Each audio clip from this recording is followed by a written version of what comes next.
What's up, YouTube? Yo! Back at it again, man. Yes, sir. And with your boy Gilly. I'm Marciano. And you here with React Genius. Hey!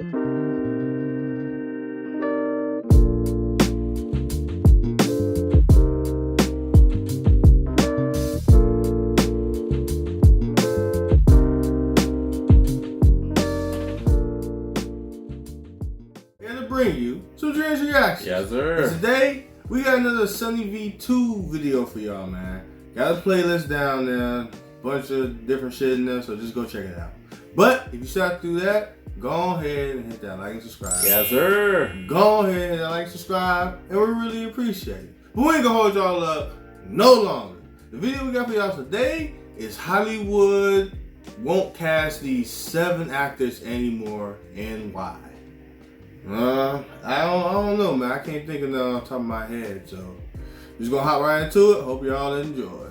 We're going to talk about 7 actors who are no longer cast by Hollywood, beginning with Seann William Scott, whose performance as Stifler in American Pie was so iconic that it actually hindered him from landing future roles. Sean stated in a 2010 interview, "I had so much fun and loved the character, but I don't want to be known as that character forever. Now I'm realizing that I probably will be known as that character forever," also adding in a Conan O'Brien interview that Stifler's basically all he's seen as when fans meet him in real life. Do people think you're Stifler? Do you have situations where people think that I'm my guy? Yeah. They think that I'm Stifler. This made it difficult for Sean to land any role where he wasn't playing a douchey frat boy, although this wasn't so much of an issue at the start. He'd star in films such as Dude, Where's My Car, The Dukes of Hazzard, as well as Role Models, finding success in each film with the American Pie persona. However, these types of raunchy teen comedies aren't all that common anymore, and with Seann William Scott approaching his 50th birthday, it's not difficult to see why he no longer has the same utility as he used to. Between 2019 and 2022, Sean didn't appear in a single production, yet he would return in a TV series called Welcome to Flatch, in which Sean still looks exactly like Stifler over 23 years later.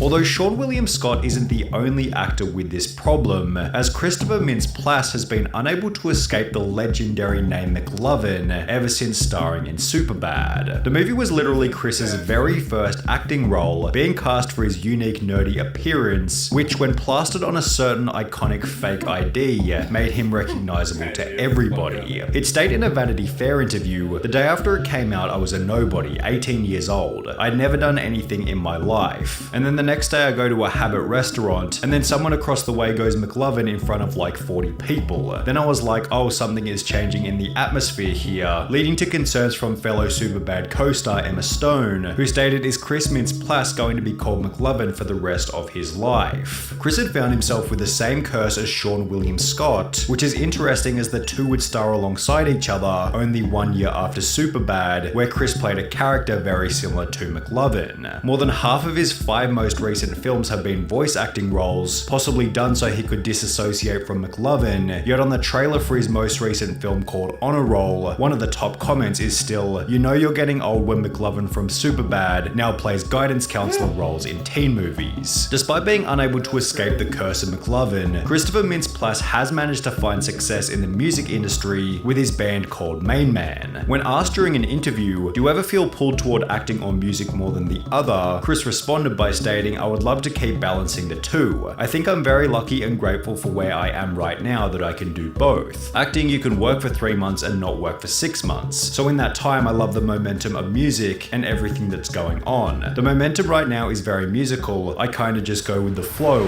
and it seems as though Jim Carrey has taken on a similar attitude." In the early days, Jim Carrey had a never-ending list of cult classic films. The Grinch, The Mask, The Truman Show, Dumb and Dumber, Ace Ventura, even Eternal Sunshine of a Spotless Mind was amazing. However, when was the last time you heard any hype around a Jim Carrey movie after maybe the second Dumb and Dumber almost 10 years ago? There's a good reason for this. Between 2016 and 2020, Jim Carrey took a 4-year hiatus from acting, which seemed to have been catalyzed by the death of his ex-girlfriend in late 2015. The tragedy not only resulted in grief, but Jim Carrey also had to spend the entirety of 2017 embroiled in various lawsuits related to her passing. He was dismissed of any legal wrongdoing in early 2018, yet only 6 months later in a Hollywood Reporter interview, it was explained that Jim Carrey was an actor who had effectively renounced his own celebrity after stating, "I just didn't want to be in the business anymore. I didn't like what was happening, the corporations taking over and all that. And maybe it's because I felt pulled toward a different type of creative outlet." Jim Carrey instead began to focus on painting, and while he would return to acting for a brief period in 2020, he'd go on to state this in April 2022.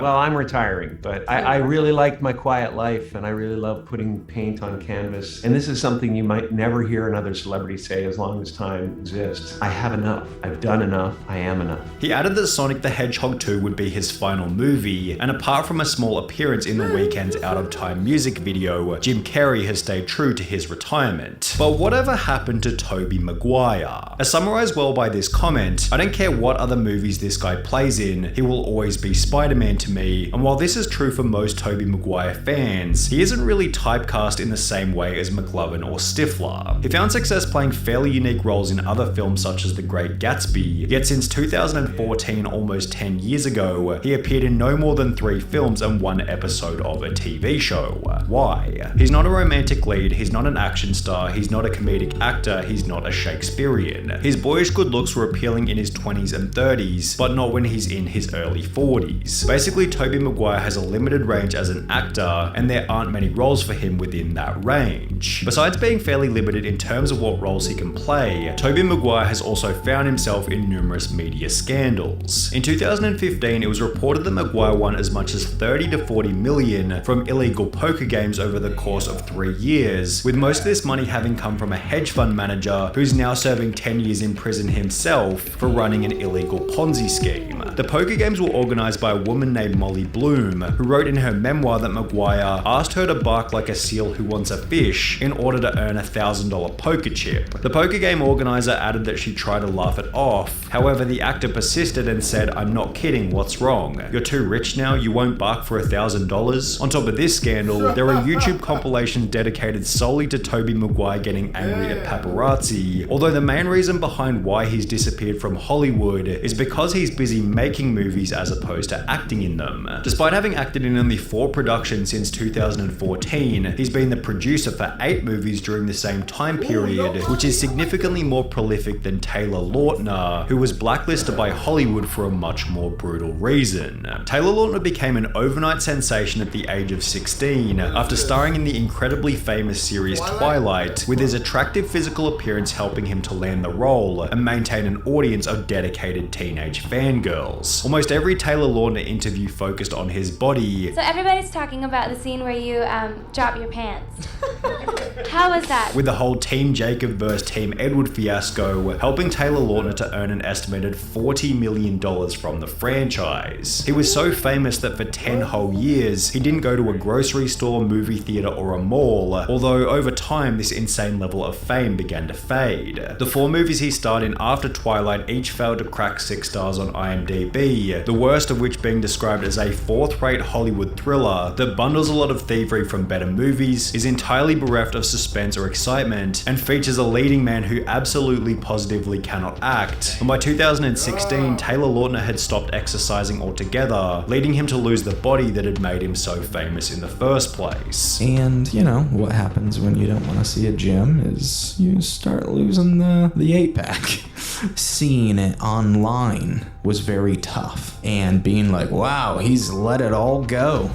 I was like, oh man, did I really let it all go? It'd be unfair to call Taylor Lautner's Twilight success lucky, as he definitely had to put in a lot of work prior to landing the role, but it did seem like he'd caught the right wave at the right time. The movie demanded a fit guy in his late teens, which Taylor Lautner suited perfectly at the time. However, this on its own was insufficient to ensure any long-term success. But while every person we've discussed so far has continued to land small roles here and there, it's time to talk about Cameron Diaz, who hasn't hasn't been cast in a single movie since 2014. She found massive success with movies such as Shrek, Charlie's Angels, and There's Something About Mary, holding the title of the highest paid actress over the age of 40, while appearing in multiple films every year up until her disappearance. So what happened? Well, unlike most of the others we've covered in this video, Cameron Diaz's vanishing from Hollywood instead came from her end. She'd explained in an interview with Kevin Hart that as someone who performed at the top level of her field, she needed to spend every waking hour focusing on the craft, and she was tired of living such a singular focused life. Cameron Diaz has instead had a baby, written 2 self-help books, and launched a wine brand called Aveline, which seems to be much more than what Sacha Baron Cohen has been up to. After Borat grossed over $250 million back in 2006, Sacha Baron Cohen saw a steady decline in the performance of every film afterwards. The Dictator did $180 million, Bruno did $140 million, yet by 2016, Grimsby did only $28 million on a budget of $35 million, meaning the film lost $7 million, whilst prompting reviews such as Baron Cohen is a one-trick pony and his shtick has worn thin.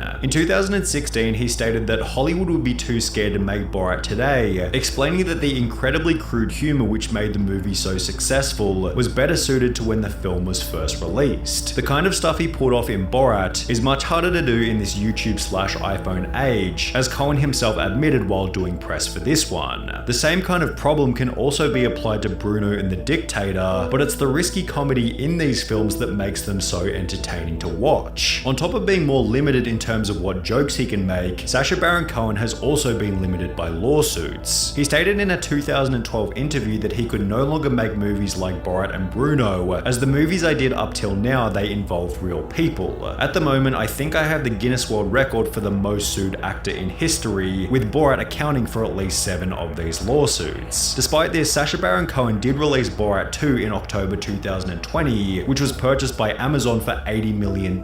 So while it's clear that he is still finding success with these roles, it'll be interesting to observe the performance of his next original film. Oh, okay. So really, nobody have a really bad drop off. Yeah, They it was, still made money on the back end doing something else. yeah. It don't seem like anybody was like it failed and that was it. You know what I mean? That was it. They all got another chance in doing something. Right. You know what I mean? So that's good. And that nigga, I ain't know that about Toby though. He was out here gambling his ass off in back alley. He was in the back alley. $3 million. Ooh. God damn. So no telling what he doing now, man. Selling coke. Toby Maguire selling Spider-Man selling dope. Spider-Man selling dope. Can y'all imagine? But I noticed about acting, like once somebody label you as something, it's over with for your career. Like that's fucked you up. you can't be too good at one role. You can't be too That's good. fucked up. So that's fucked up. That's the crazy thing. I mean, it helps and it helps in a slight way because the notoriety. You know what I mean? Everybody gets to know you. Your shit start going around.